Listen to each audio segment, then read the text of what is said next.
Pues buenos días a todos. Decía que en principio había preparado una charlita de 10 minutos porque pensé que hoy tenía bastante menos tiempo. No me había dado cuenta que al final me han dado más tiempo. Bueno, tampoco creo que llegue a los 40, con lo cual sí que me gustaría, sobre todo también por ser el último día de este curso, pues el que, si queréis, pues una vez que termine, pues podemos hacer un pequeño diálogo sobre las cosas que vamos a ver hoy aquí. Y antes de nada también quería recordaros, porque a lo mejor luego al final se me olvida, que a partir de esta semana que viene o de la siguiente vamos a hacer una serie de visitas a los propios demostradores. En realidad vamos a organizar una serie de charlas, jornadas de 3 4 horas con agricultores o también con empresas, pero fundamentalmente dirigida a los propios agricultores en distintas zonas. Van a ser en las zonas. Bueno, pues decía que va a haber una serie de visitas a los propios demostradores, que aparte de la visita al demostrador propiamente dicho, lo que vamos a organizar son unas pequeñas charlas antes, donde vamos a hablar también de los resultados que hemos obtenido en ese demostrador, para que todo el mundo lo conozca, y luego ya haremos la visita al demostrador.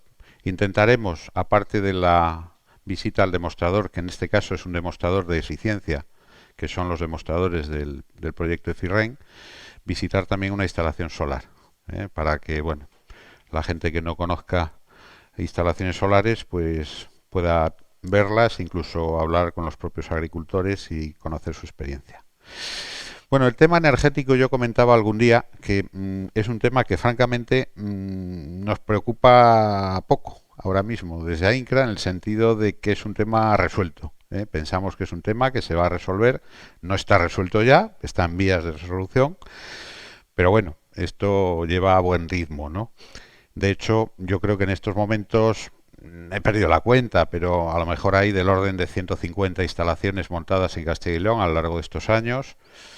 Este año, como mínimo, es posible que se monten entre este año y principios del que viene unas 200 instalaciones más solares con eficiencia. Y yo pienso que a partir de ahí, que ya este tipo de instalaciones y de mejoras pues van a ser conocidas por mucha gente, pues casi todo el mundo pues intentará hacer algo parecido. Si no es el año que viene, es el siguiente. Pero evidentemente cuando hay una cosa que tiene tantas ventajas, pues lo lógico es que se extienda rápidamente. Hace un momentín, hablando con Dunia, estamos haciendo con María Antonia, que el otro día hacíamos el estudio económico de las instalaciones, que María Antonia es la profesora experta en temas contables y económicos, y dice que no sabía muy bien que tenemos que hablar porque en los estudios que hemos hecho no sale amortización. Digo, ¿cómo que no sale amortización? Dice, es que incluso cuando hablábamos de algunas instalaciones que ya añadiendo el tema del ingreso por venta a red, pues salían ingresos netos anuales. ¿Cómo amortizamos esto? Esto es, digo, bueno, yo no sé contablemente cómo lo tienes que hacer, pero bueno, en ese sentido, quiero decir que el tema es tan interesante y tan rentable que más pronto que tarde, pues yo creo que todo el mundo entrará por ahí. Os voy a poner, tenía aquí una pequeña diapositiva, que son unas fotos que he sacado del WhatsApp esta mañana, de un agricultor de los que han montado riegos solares en los últimos años con eficiencia, que mandaba un WhatsApp un día por la mañana sin más y me decía lo que veis aquí. Bueno, pues me decía, fijaros, dice, he batido récords de producción en trigo y cebada gracias al riego solar. Muchas gracias. Bueno, así de entrada me dice eso, ¿no?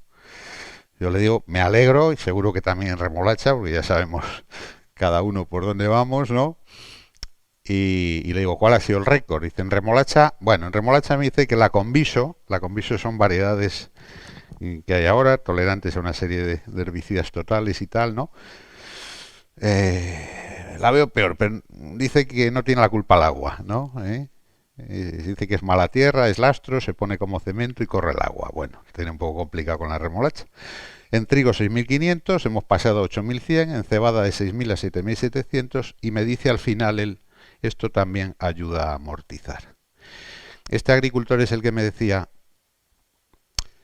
estos de AINCRA siempre habláis de lo ahorro de costes, pero no habláis de la mejora de producción y de la mejora de rentabilidad por mayores ingresos, porque riega de otra manera.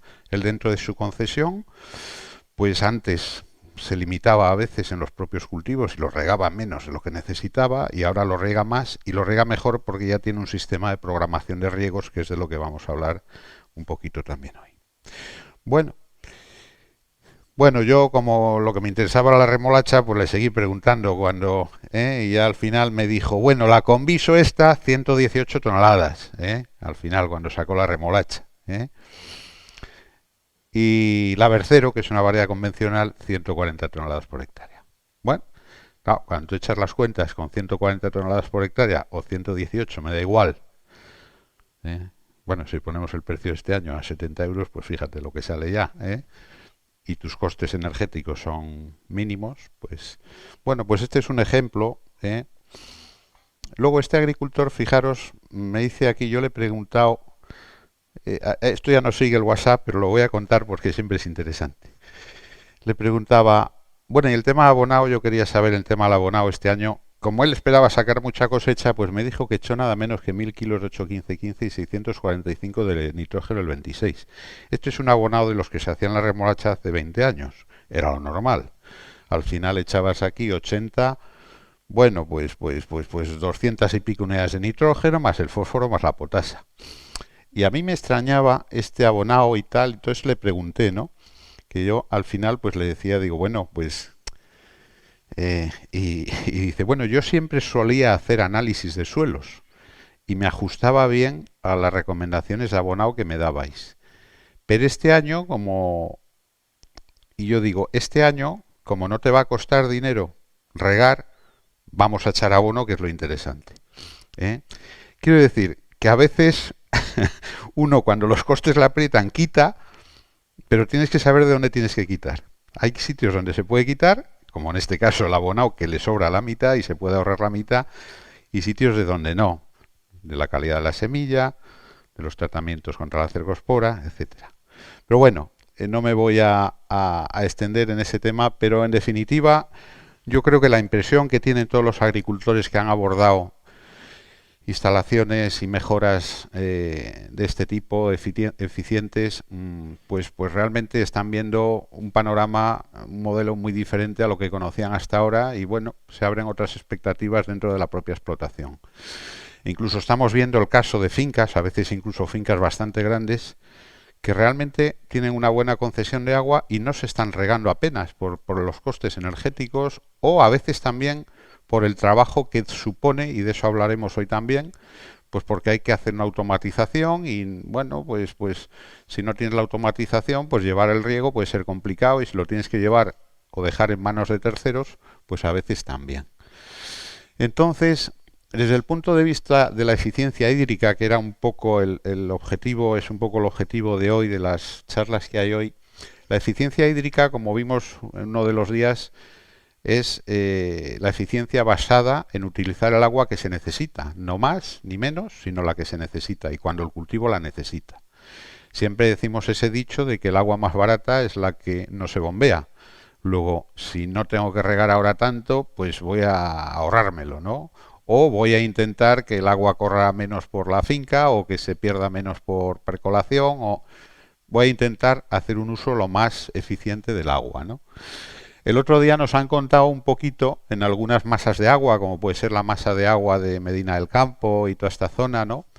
Cómo las recargas, o mejor dicho, las concesiones de esa zona son mayor que las recargas, son mayores, en el orden de 1,6. Es decir, que los propios niveles hemos visto durante estos años de atrás, últimamente ya parece que se han estabilizado un poco, pero hemos visto como año a año, casi durante 30 años, pues han ido bajando los niveles de orden de 1 metro en los sondeos de esas zonas, ¿no? Yo os digo una cosa y estoy seguro de ella, y es que a partir de que se instalen muchos equipos eficientes de riego solar, de riego eficiente, de variadores, tal. En definitiva, en la medida en que se bajen los costes del riego, las extracciones van a aumentar. ¿Por qué? Porque vemos que es así. Cuando el agua no te cuesta muy poco, pues voy a intentar regar todo lo posible. Dentro de que uno tenga sus concesiones, pues bueno, nunca le pueden decir nada, ¿no? Pero lo cierto es que las concesiones que tenemos, si las estuviéramos utilizando todas, estaríamos superando ampliamente la recarga de los acuíferos. ¿Esto qué quiere decir? Que, bueno, que simplemente que tenemos que tener esto en cuenta y que tenemos que empezar a preocuparnos un poco más del agua, más allá de lo que significa que me cueste dinero regar. Esta mentalidad no es fácil de adquirir, porque esto es una cultura y es una educación. Pero bueno, hay que avanzar por ahí, ¿no? Porque si no, lo que vamos a hacer es generar un problema mayor del que vamos a solucionar. Y el propio agricultor, en este caso, que explota directamente el recurso, pues va a ser, de alguna forma, a medio o largo plazo, el más perjudicado.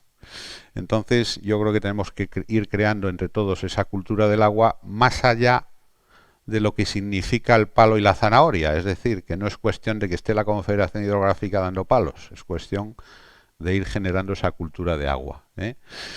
Esa cultura de agua también nos va a llevar a ahorrar incluso en las propias inversiones. Cuando tú tienes en cuenta la eficiencia hídrica, haces una programación de riegos correcta, pues es fácil que consigas ahorros por lo menos en torno a un 10% de agua.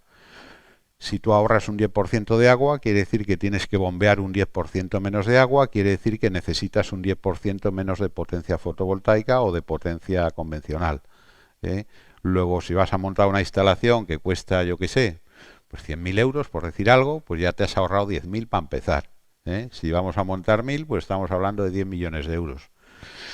A nivel global de la región, pues es un dinero y tiene importancia. Más barata será la inversión cuanto un uso hagamos más racional del agua. Lo del rendimiento ya lo he explicado antes y este agricultor me decía, a ver, es que claro, cuando pasas, imagínate, de 100 toneladas a 120 o de 100 a 115, tu rendimiento aumenta un 15%, pero tu beneficio a lo mejor aumenta un 50%, porque tus gastos ya están cubiertos. Porque de las 100 toneladas que produces, a lo mejor 85 son gastos. Si en vez de 100 produces 115, pues el beneficio se dobla. Luego es muy importante ese incremento, porque es un incremento que no se hace a costa de un mayor gasto, ¿eh? Entonces, eso es muy importante. Por eso, y yo diría que desde el punto de vista de mejora de rentabilidad, la eficiencia desde el punto de vista hídrico es lo único que nos la va a mejorar. O sea, el que gastemos menos electricidad, la eficiencia eléctrica, el que haya menos pérdidas de carga en la instalación, lo que llamamos la eficiencia hidráulica, eso no va a mejorar los rendimientos. Lo que mejora los rendimientos es utilizar mejor el agua. Lo cual no quiere decir que lo hagamos mal, pero lo podemos hacer mejor, ¿eh? Y bueno, luego en cuanto a las exigencias agroambientales de la nueva PAC, pues está claro y cada vez más nos apretarán por el tema del agua, ¿eh? Porque ya en las nuevas exigencias que se están viendo, pues el tema de llevar los controles del agua, tal. Pero todo esto yo creo que tenemos que darle un poco la vuelta y verlo desde un punto de vista positivo. O sea, yo no pongo un contador porque me obliga la Confederación. Yo pongo un contador para saber los metros cúbicos que he regado, como nos decía el otro día Miguel, los indicadores. Yo quiero saber cuántos metros cúbicos utilizo por kilo de remolacha o por kilo de trigo o por tonelada. Eso es lo que necesito saber, ¿no? Y bueno, pues ahí es donde uno tiene que ir avanzando y mejorando, ¿no?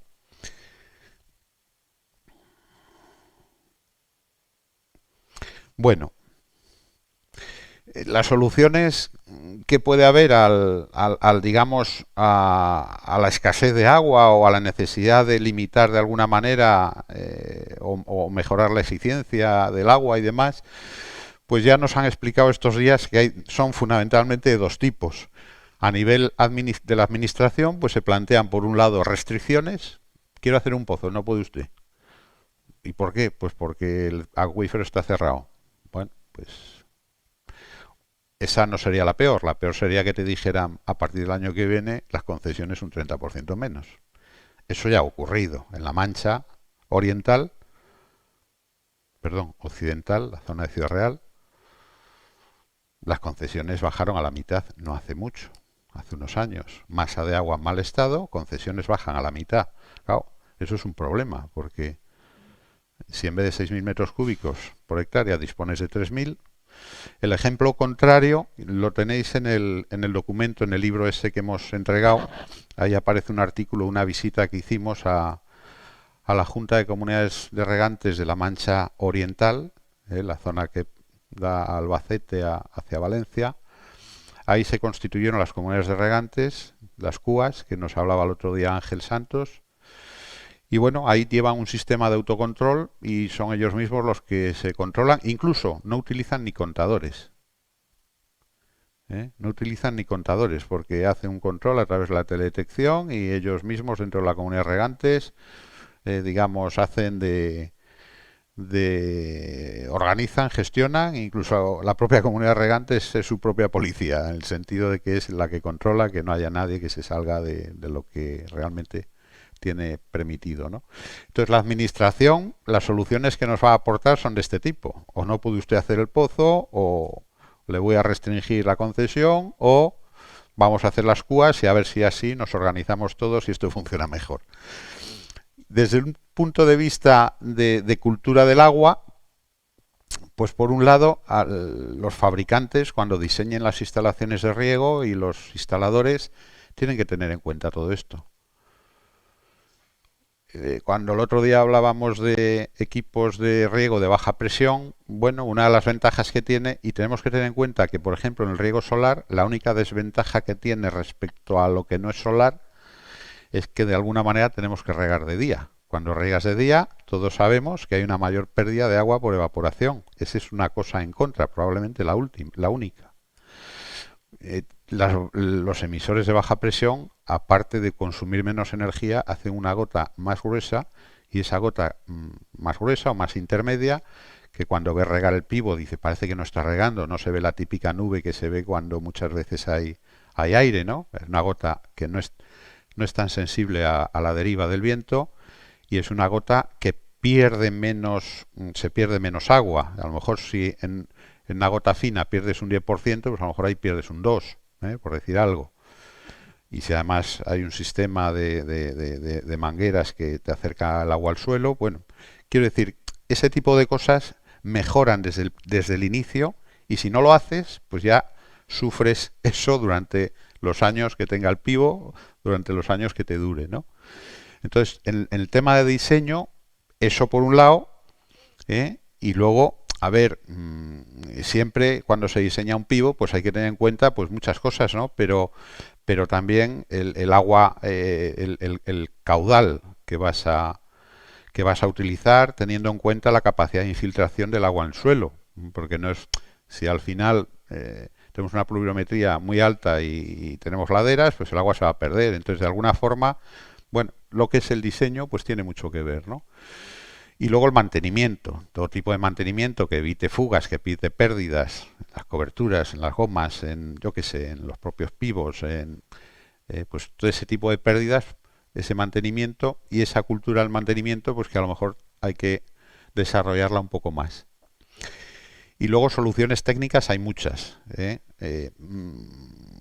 pero lo primero, yo diría que la primera solución técnica es medir y saber el agua que utilizo en cada sector de riego y en cada cultivo. Eso es relativamente fácil con un programador que esté mínimamente, digamos, actualizado, ¿no? De forma que saber por parcela y por cultivo, tener un histórico de lo que estoy utilizando semana a semana. Y eso pues lo puedo ir comparando también con las recomendaciones de riego que se dan, en este caso, para los distintos cultivos, por ejemplo, desde el Itacil, que tiene su propio sistema de inforriego. Lo puedo ir viendo, ¿no? Y incluso hacer lo que llamamos un balance de agua en el suelo, que hablamos, bueno, hoy hablaremos un poquito de ello, que es una cosa que toda la vida se ha hecho, pero no se ha hecho. Es decir, sabemos lo que hay que hacer, que al final es anotar en un programa, en una hoja o donde queramos, los riegos y las lluvias que entran en la parcela todas las semanas, y por otro lado la evaporación del cultivo, que es la evapotranspiración, que es lo que el Itacil nos dice que ha consumido el cultivo durante esa semana, ir llevando esa contabilidad. Eso ahora mismo hay aplicaciones informáticas que nos evitan el tener que estar registrando los datos. Si somos capaces de conectar el contador y conectar el pluviómetro, ya tenemos los datos de entradas en la finca. Por otro lado, tenemos el dato que nos suministra Itacil. Bueno, pues eso a través de los programas informáticos que tengan las propias instalaciones de riego. El otro día ha estado Riego Solar, por ejemplo, hablando del que tienen ellos. Es una cosa en la que les hemos insistido desde el principio en AINCRA, de que aparte de regar y regar barato, lo que tienen que hacer es registrar datos de riegos y lluvias en cada sector de riego y llevar esa contabilidad y en base a eso luego hacer una recomendación. De entrada, por el simple hecho de saber lo que está regando, vas a ahorrar. De la misma manera que a todos nosotros, si nos ponen un pequeño contador en la cocina o en el cuarto de baño donde nos dice los litros que gastamos cada vez que utilizamos los grifos, seguro que ahorramos ya por lo menos un 10%. Simplemente por el hecho, joder, pues sabes lo que has gastado, ¿no? Entonces, eso es importante, ¿no? Luego las ondas de humedad, la teledetección, hoy nos va a hablar Rosa de estos dos temas muy importantes, porque son sistemas que, bueno, te permiten monitorizar también la humedad del suelo, ver el cultivo, yo, por ejemplo, la teledetección sobre todo le veo una mucha utilidad cuando ves zonas desde la imagen que toma el satélite o el dron o lo que sea, ¿no? Y, y ver zonas que están más o menos deprimidas, bueno, y a lo mejor eso tiene que ver con el riego. Muchas veces se ve que tiene que ver con el riego, porque hay un patrón geométrico que tiene que ver o bien con las vueltas de distintas zonas del pívot, o bien con la propia cobertura, que ves que sigue un patrón que tiene que ver con la propia instalación de riego, ¿no? Entonces, ese tipo de cosas te sirven para eso y además luego, en el caso de lo que nos cuente Rosa, pues también incluso te sirve para hacer una recomendación de riego de cara a la semana siguiente, ¿no? Y bueno, y luego está toda la parte de automatización y telecontrol. Hoy en día esto es fundamental. A vosotros, bueno, y lo veis, lo vemos en todos los campos, pero no en la agricultura.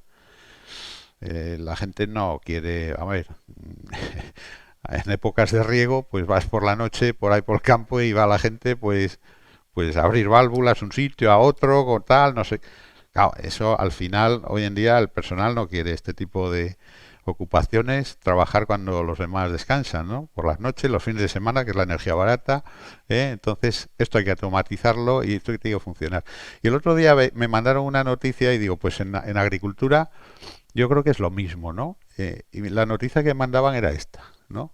Fijaros, este Xavier Barriga es un gurú de la panadería de estos y es muy famoso internacionalmente. Y dice, si queremos panaderos, el pan tiene que hacerse de día, no de noche. Si queremos pan bueno y pan artesano, hay que hacerlo de día, no de noche. La gente no quiere trabajar de noche. Los agricultores, yo creo que también tienen el derecho a no tener que trabajar de noche.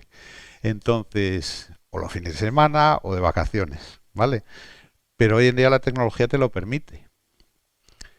Entonces, como te lo permite, y también, por otro lado, está al alcance de cualquier fortuna, porque no es cara ahora mismo la tecnología, lo que es caro es comprarme yo qué sé, un tractor o un pivot, pero el que tenga un sistema de automatización no es tan caro. Siempre habrá quien diga, bueno, pues a mí no me importa, pues porque yo, si no, a ver qué voy a hacer. Bueno, pero a lo mejor no te apetece, ¿eh? Entonces, en definitiva, la automatización y el telecontrol yo creo que son fundamentales. Traigo aquí unos vídeos que yo creo que son muy interesantes. Entonces traigo tres versiones, ¿no? Es un vídeo americano de John Deere, que igual lo habéis visto, no lo sé.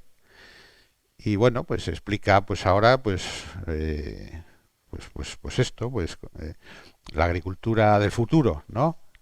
Luego traigo una versión adaptada española que ha hecho nuestro amigo Paco Fernández de Irriego en León, que es un crack del tema del riego y un showman, yo digo que es un showman, si le seguís en alguna red social y demás. Y luego, bueno, traigo alguna cosa más versión casera de Valladolid. Entonces, yo creo que os voy a poner... ¿Conocéis alguna de estas tres versiones? No. Bueno, vamos a por la primera. A ver si lo puedo poner en grande.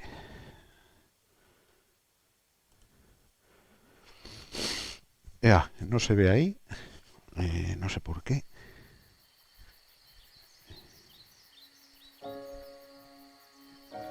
No, ahí no la vemos. Solo la veo yo. A ver. Igual tengo que llevármelo para allá o... Anda. Espera. A ver. Vamos a empezar.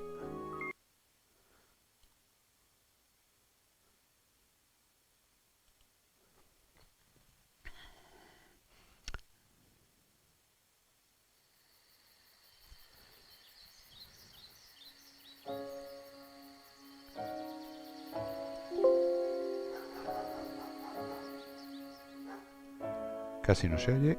A ver, un poquito.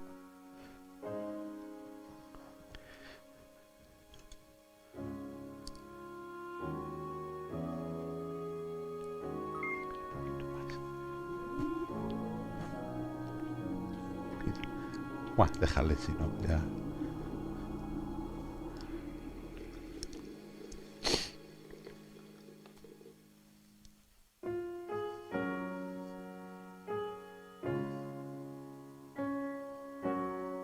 Se puede quitar una luz.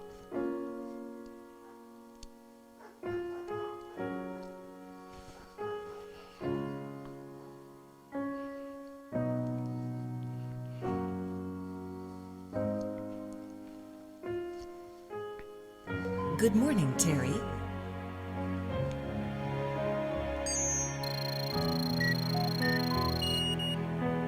Main menu. Weather.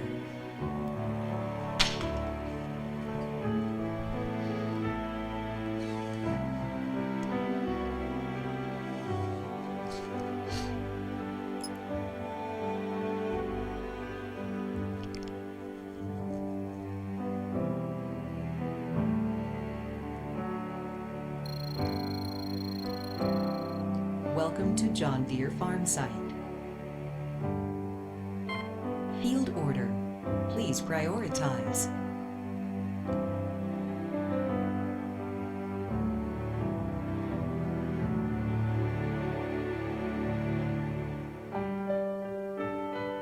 Regando, está regando. Work order.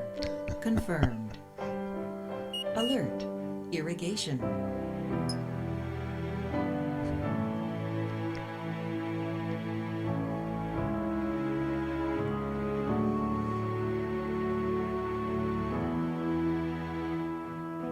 Irrigation system initiated.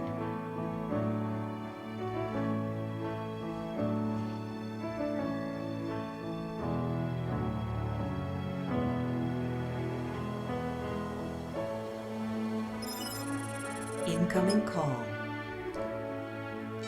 Hi, Terry. We're finishing up your planter service. Ese es el técnico de INCRA.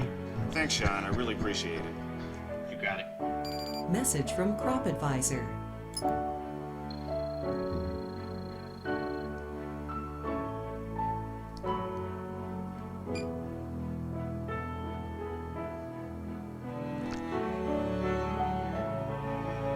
New prescription transferred. Alert. Weather.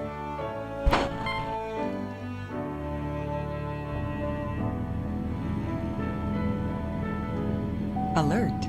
Weather.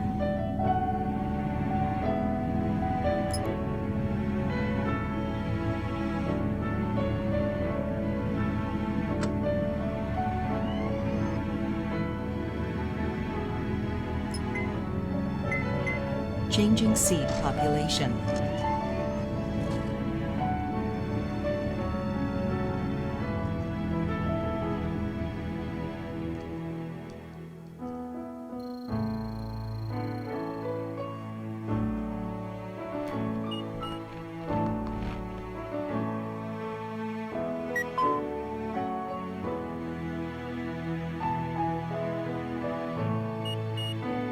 Files sent.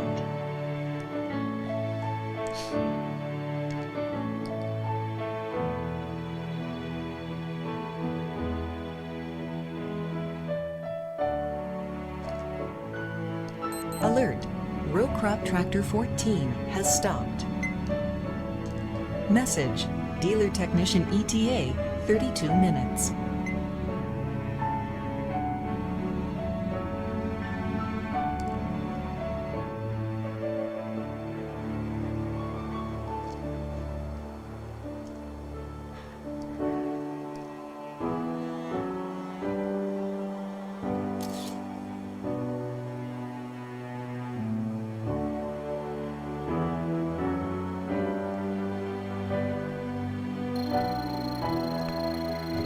Análisis de hoja.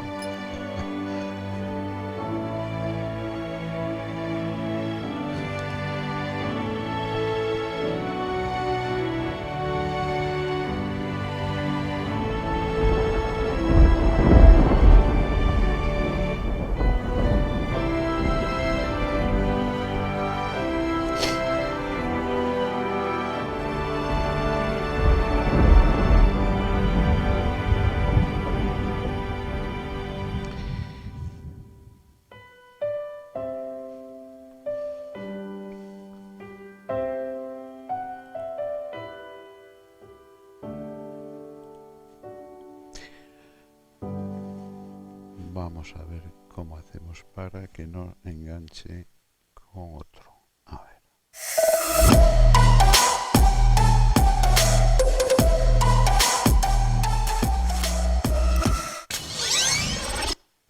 Bueno, pues esta era la versión americana, ¿verdad? Así como muy futurista, aunque yo creo que todas estas cosas ya son reales, ¿no? Y entonces ahora vamos a ver la versión adaptada española del Páramo de León, que como sabéis es una versión que, bueno, ahí ha habido una transformación radical en estos años. Ahora va uno por León y no tiene nada que ver con lo que había hace 20 años, ¿no? Entonces era mucho riego a pie, coberturas, ahora es todo cobertura enterrada, pivos, bueno, estaciones de comunidades de regantes, etcétera, etcétera. Y bueno, pues también tenemos nuestra propia versión. Vamos a ver si la vemos aquí, que la hizo Paco con esta idea de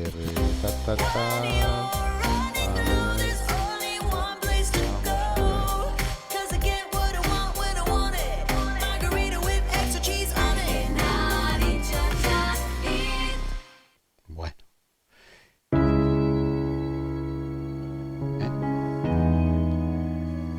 como veis, parecida.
Bueno, como veis, Rosa, a este le falta todavía la sonda de humedad porque escarba en el suelo a ver cómo está aquello. Yo creo que tienes que hablar con él. Pero eh, entonces, bueno, eh, lo que hemos visto es un poco lo que decía antes, ¿no? Una cosa es estar de día, de noche y el fin de semana pendiente del riego y otra cosa es tenerlo telecontrolado, automatizado y a ser posible con una sonda de humedad que incluso si no quieres no te haga falta ir a ver si la parcela hay que regarla o no. ¿Me quedan 5 minutos o no? Ya no. Bueno, pues esta os la mandaré por el teléfono. Tenía otra, pero bueno, hay varias, ¿no? Hay de lo que hemos hecho a lo largo de este tiempo, Castilla y León, con la automatización, telecontrol de las instalaciones de riego y de riego solar, ¿no? También, que ahí sí que hemos sido pioneros a nivel mundial y bueno, pues en ese sentido nos están copiando en otros sitios ahora, ¿no?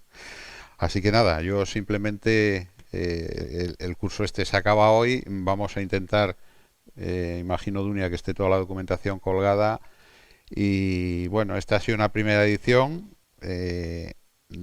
había mucha gente apuntada, lo que pasa es que yo creo que la mayoría pues lo estarán siguiendo por streaming y, pero bueno, yo creo que es necesario seguir impulsando todo esto y a través de CIRREN haremos nuevas convocatorias a distintos niveles. Sí, sí, sí, sí, sí. Nada, nada. Sí, sí.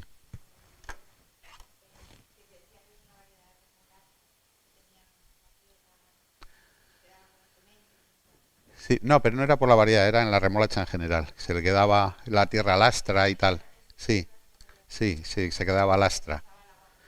Sí, sí, sí, sí, sí.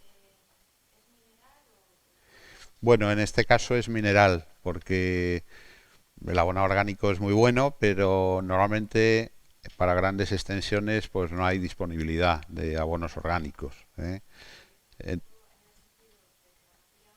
sí, claro, claro, claro. Sí, sí, sí. Sí, totalmente totalmente de acuerdo, sí. A ver, nosotros la recomendación de abono orgánico la hacemos siempre por defecto. O sea, si usted puede, haga abonado orgánico o entierre las pajas o todo lo que sea incrementar la materia orgánica en el suelo. Lo que pasa es que aparte de eso, pues se recomienda un abonado mineral, ¿eh? Normalmente porque tampoco hay disponibilidad, por lo menos a un precio mínimamente logrado. Si uno tiene que echar abonos, digamos, de estos que vienen en sacos, que suelen ser residuos de ciudad y tal, pero claro, sale muy caro, todo eso no es sí,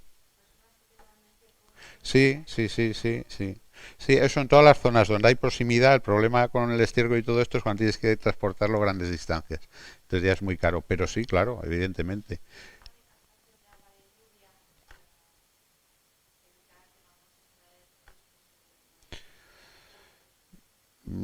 Lo que pasa que en estas zonas que son llanas y que no hay cauces, digamos, es complicado. Al final, digamos, el almacenamiento casi se produce más en el propio subsuelo, eh, porque la época de los pantanos, pues está muy bien, pero parece ser que la política hoy en día no va por ahí, ¿no? Sí, sí, sí, acumular o acumular lo del invierno, sí, sí, siempre, sí, sí, sí, sí. Hay agricultores que tienen oportunidad de hacerse una balsa, pero claro, ya es una obra, digamos, aparte a mayores que no siempre es viable económicamente, pero que cuando se puede, o puedes acumular el agua en algún sitio y tenerla para la época de riego, pues fantástico, ¿no? O sea, eso evitas, ¿no? Que se pierda y la aprovechas lo más posible, ¿no? Mm. Nada más. Es verdad, sí, sí. Aparte de esas visitas que vamos a hacer durante la segunda quincena de febrero y la primera de enero, y que serán 10, 9 en Castilla y León y una en Andalucía, ahora mismo está teniendo lugar un curso online a través de la Universidad de Riego, que es uno de los socios del proyecto, donde se vienen a tocar todos estos temas y algunos más. Ese curso en realidad consta, son 40 horas, 42 horas, de las cuales más o menos 25 son textos de documentación o temas que se dejan pues para que el que sigue el curso pues lo pueda hacer. Incluso hay unos ejercicios de cada uno de los temas, etcétera. Son temas básicos de riego por aspersión y también temas relacionados con el ahorro energético y el ahorro de agua. Y aparte de esto hay unos webinares. Ayer, por ejemplo, son los martes y los jueves, se ha empezado esta semana. En esos webinares vienen a ser pues charlas similares en formato a esta que tenemos hoy aquí, pero hay 2 a la semana, ya digo, martes y jueves, y se van tocando los distintos temas. Sobre todo si conocéis gente, agricultores que les pueda interesar, pues no sé, a través tuyo te puedo mandarlas para que nos mandes por correo electrónico si nos ha llegado la publicidad para que se pueda inscribir el que quiera, ¿no? Y también el curso, pues más o menos es hasta primeros de febrero, 6-7 de febrero, perdón, de marzo, el tiempo que dura, ¿no?